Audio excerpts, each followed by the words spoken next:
नमस्कार, आप देख रहे हैं स्पेशल रिपोर्ट। मैं हूं आपके साथ मीमांसा मलिक। देश की सबसे प्रतिष्ठित सिविल सर्विसेज एग्जाम के नतीजों का ऐलान हो गया है।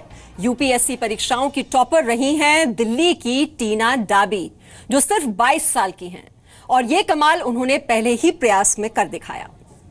यूपीएससी के दूसरे टॉपर रहे हैं कश्मीर के अनंतनाग के रहने वाले अतहर आमिर उल शफी। यूपीएससी के दोनों टॉपर इस वक्त जी न्यूज पर एक साथ हैं और ये दोनों आपको बताएंगे कि उनकी सफलता का मूल मंत्र क्या है। और इसीलिए हमने इस कार्यक्रम का जो नाम है वो रखा है अखंड भारत के कलेक्टर। इसे अब हम जानेंगे उनकी सफलता का मूल मंत्र। सबसे पहले टीना और अतहर, आपको बहुत बहुत बधाई, बहुत बहुत मुबारकबाद। इतनी छोटी उम्र में इतनी बड़ी सफलता, वाकई काबिले तारीफ है आपकी कोशिशें। टीना, आप कुछ ये फीलिंग सिंकिंग कर गई होगी कि आपने ही टॉप किया है। आपको बहुत बहुत शुक्रिया। हाँ जी, धीरे धीरे सेटल इन हो रहा है कि मेरी रैंक नंबर 1 है। वैसे टीना, बहुत से लोगों ने अब तक आपसे ये सवाल जरूर पूछ लिया होगा और आप थक गई होंगी जवाब देते देते कि आपकी कामयाबी का राज क्या है, मूल मंत्र क्या है, लेकिन मैं एक बार फिर से आपसे यही सवाल पूछ रही हूँ। कामयाबी का राज क्या है? आई वुड से कि कामयाबी का राज ये रहा है कि आप हार्ड वर्क करते रहे, हार ना माने, एक फोकस्ड अप्रोच रखें, डिसिप्लिन रखें। और मैं ब्लेस्ड थी कि मुझे बहुत स्ट्रॉन्ग पेरेंटल सपोर्ट था। मेरी मम्मी ने मुझे इतनी गाइडेंस, इतना सपोर्ट दिया। सो आई गेस ये मेरा सक्सेस मंत्रा रहा है जी। कुछ ऐसा आपने किया जो और नहीं करते हैं?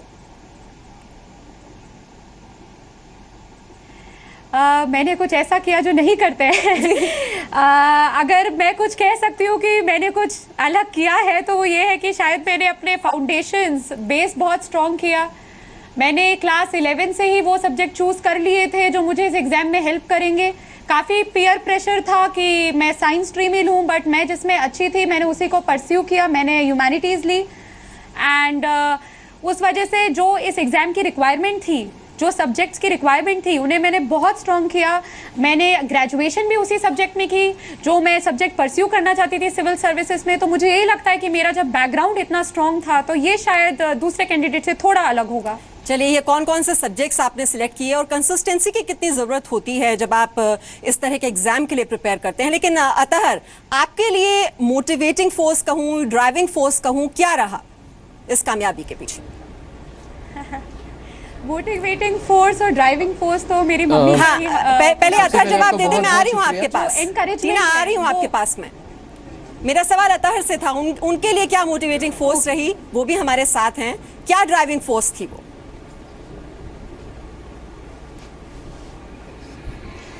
मेरे लिए मेरे सबसे बड़ा मोटिवेटिंग फोर्स मेरे घर में मेरे दादाजी रहे। उनको हार्ड वर्क, उनका काम करते देखते देखते हम भी बड़े हो गए और उनमें जो कंपैशन, जो पैशन काम के प्रति है, उससे मैं बहुत ज़्यादा मोटिवेटेड हुआ। और मेरे सिविल सर्विस का एग्ज़ाम लिखने के पीछे भी उनका बहुत बड़ा रोल है और बहुत बड़ी मोटिवेशन है। इसके साथ साथ मुझे लगता है ये सर्विस अपने आप में एक इंस्पिरेशन है कि जिस टाइप का काम आपको करने को मिलता है, जिन वाइड एरिया ऑफ एक्टिविटीज़ में आपको अपना योगदान देने का मौका मिलता है, शायद ही किसी और सर्विस में मिलता है। और मुझे लगता है ये जो सर्व है अपने आप में एक मोटिवेशन रही है।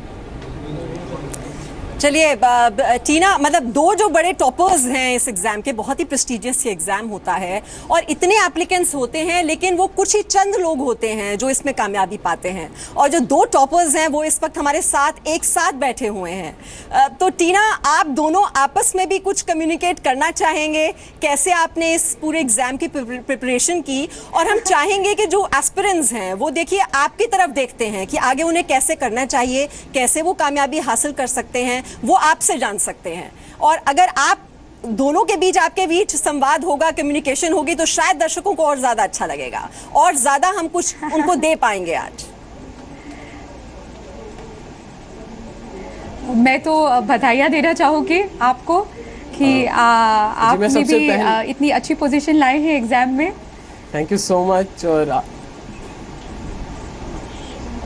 थैंक यू सो मच और आपको भी बहुत बहुत बधाई। और हमें आप पे बहुत गर्व है, बहुत फख्र है। and it's such an honor to speak to you, Thank to you so talk to much. No, it's a privilege for me as well.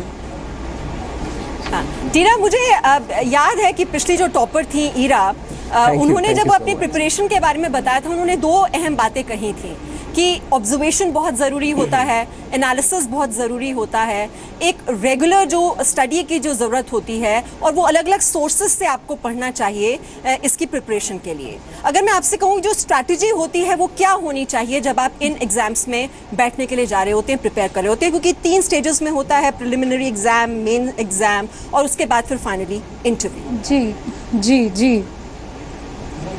जी, जैसे कि आपने कहा कि एग्ज़ाम इतनी टफ है, 3 अलग अलग स्टेजेस हैं। Prelims is very different from mains is very different from interview, so of course it requires 3 different strategies. And जो आप कह रहे हैं कि what is the key, what is the formula required for each, I think it's a very focused approach since सबके pattern different हैं. But more than even being focused, it requires a lot of discipline because it's very difficult to give up everything to just study and to pursue this. So I believe discipline and focus for me are the 2 most important things for clearing the exam. जी, और टीना, आपका कहना है कि आप जो महिलाएं हैं, जो लड़कियां हैं, उनके लिए रोल मॉडल बनना चाहती हैं, और क्या वजह रही कि आपने हरियाणा कैडर को ही यहाँ पर चूज़ किया? मैम, हरियाणा कैडर मैंने इसलिए चूज़ किया, सबसे फॉरमोस्ट रीज़न यही कि इतना इंटरेस्टिंग एग्जाम्पल प्रेजेंट करता है Haryana. Economically it's so progressive and moving leaps and bounds in the economic front, but we see failures on the social front. We have very weak socio-economic indicators, and especially on the gender inequality front. Gender inequality, being a woman, is something very close to heart. Being from a very progressive family as well as from such a progressive college, it is something which flows in my blood, and it's in my veins now. So it was very natural for me to select a state which has the worst child sex ratio in the country, because I really want to make a difference on this front.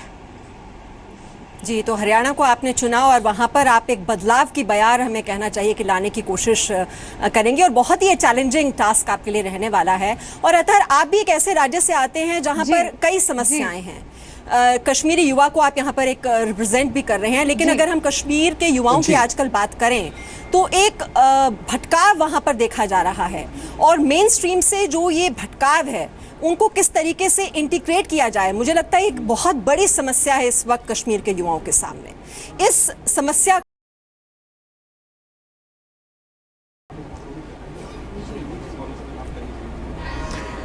मेरे ख्याल से इस सबके लिए बहुत ही महत्वपूर्ण role है, और हमारा ये परस्यूट होना चाहिए कि जितने जो भी यूथ है वहाँ पे हम उनके लिए बेस्ट से बेस्ट एजुकेशन प्रोवाइड करें, उनके लिए बेस्ट से बेस्ट एम्प्लॉयमेंट अपॉर्चुनिटीज़ प्रोवाइड करें। इसके साथ साथ ये भी काफ़ी इम्पॉर्टेंट है कि जो यूथ है उनके साथ एक डायलॉग, एक एक्सचेंज और इंटरेक्शन हो हर किसी लेवल पे, जिसकी इस विषय में, इस पार्ट में एडमिनिस्ट्रेटर्स का, गवर्नमेंट का काफ़ी इम्पॉर्टेंट रोल है कि हम लोग यूथ को, वहाँ की लोग जो स्टूडेंट्स हैं उन सबको साथ लेके चलें, और जितने भी स्टेप्स हम वहाँ की प्रोग्रेस, वहाँ की डेवलपमेंट के लिए उठाते हैं, उन सब में हम उस यूथ को एक एसेंशियल स्टेक होल्डर बनाएं।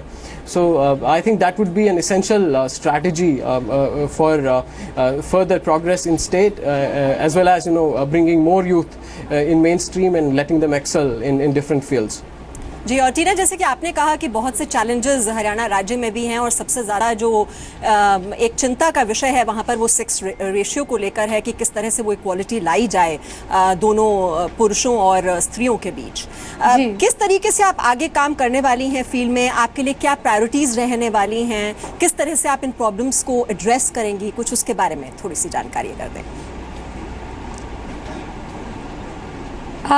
जैसे कि बात हुई चाइल्ड सेक्स रेशियो की, तो फोकस मेरा फर्स्ट इसी पे रहेगा, और अगर कोई नेक्स्ट कोई प्रायोरिटी रही तो वो है विमेन सेफ्टी। रही बात कैसे क्या एडमिनिस्ट्रेटिव सेंस में मैं करना चाहूँगी, तो वो यही है कि इम्प्लीमेंटेशन मैं चाहूँगी कि मेरी बिल्कुल स्ट्रांगली इंश्योर हो, मैं मॉनिटर करती रहूँ प्रोग्रेस मेरी खुद की, मेरे टारगेट्स की, जिससे मेरी डिस्ट्रिक्ट खुश रहे, मैं उसमें पूरा अपना जोर लगा दूँ।